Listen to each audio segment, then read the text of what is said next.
आज हम एक बहुत ही जरूरी, कह सकते हैं एक चेतावनी भरी पड़ताल करने वाले हैं। एक ऐसी चेतावनी जो सीधे तौर पर दिल्ली एनसीआर के भविष्य से जुड़ी है और इसके सेंटर में है अरावली पर्वतमाला। तो बात हो रही है देश की सबसे पुरानी पर्वत श्रृंखला अरावली की, जो एक बार फिर से सुर्खियों में है। लेकिन इस बार वजह गर्व करने वाली नहीं बल्कि बेहद चिंताजनक है। ये एक खतरे की घंटी है जो हम सबके लिए बज रही है।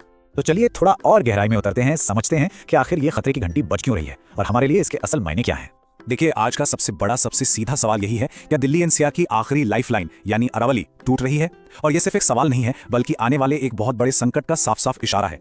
देखिए, हो क्या रहा है कि हरियाणा से लेकर राजस्थान और दिल्ली तक अरावली पर ना 3 तरफ से हमला हो रहा है।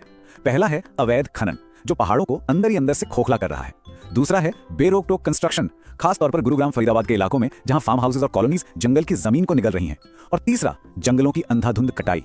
ये तीनों चीजें मिलकर इस पूरी पर्वत श्रृंखला की नींव हिला रही हैं। लेकिन सवाल ये है कि अरावली हमारे लिए इतनी जरूरी है क्यों? ऐसा क्या है कि इसके कमजोर होने से पूरे एनसीआर की जिंदगी ही दांव पर लग सकती है? देखिए, अरावली हमारे लिए ना 3 बहुत ही जरूरी काम करती है। इसे आप 3 वरदान भी कह सकते हैं। 1, ये दिल्ली की जहरीली हवा को साफ करने वाले एक नेचुरल फेफड़े की तरह काम करती है। 2, ये राजस्थान के थार रेगिस्तान को दिल्ली की तरफ बढ़ने से रोकने वाली एक मजबूत दीवार है। और 3, ये बारिश के पानी को सहेजकर जमीन के नीचे के वाटर लेवल को रिचार्ज करती है। अब देखिए, विडंबना यह है कि इसी लाइफलाइन पर लगातार हमला हो रहा है। और सबसे बड़ी हैरानी की बात पता है क्या है? ये सब तब हो रहा है जब कागज पर तो इसे बचाने के लिए बड़े बड़े कड़े नियम कानून मौजूद हैं। और बस यही असली खेल, कागज और जमीन का फर्क।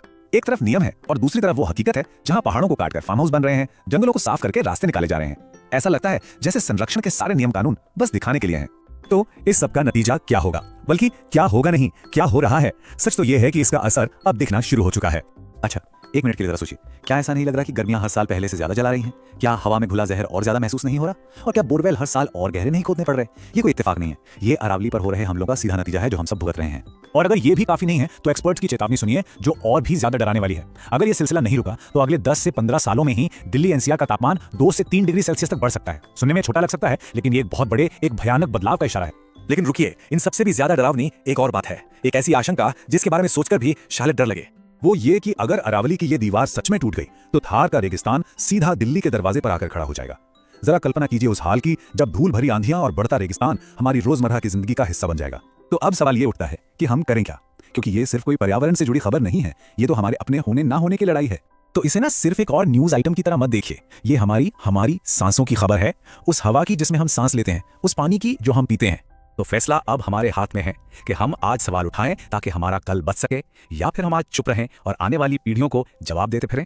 बस एक बात हमेशा याद रखिएगा, जब पहाड़ टूटते हैं तो सिर्फ पत्थर नहीं गिरते, पूरे के पूरे शहर की जिंदगी की नींव हिल जाती है।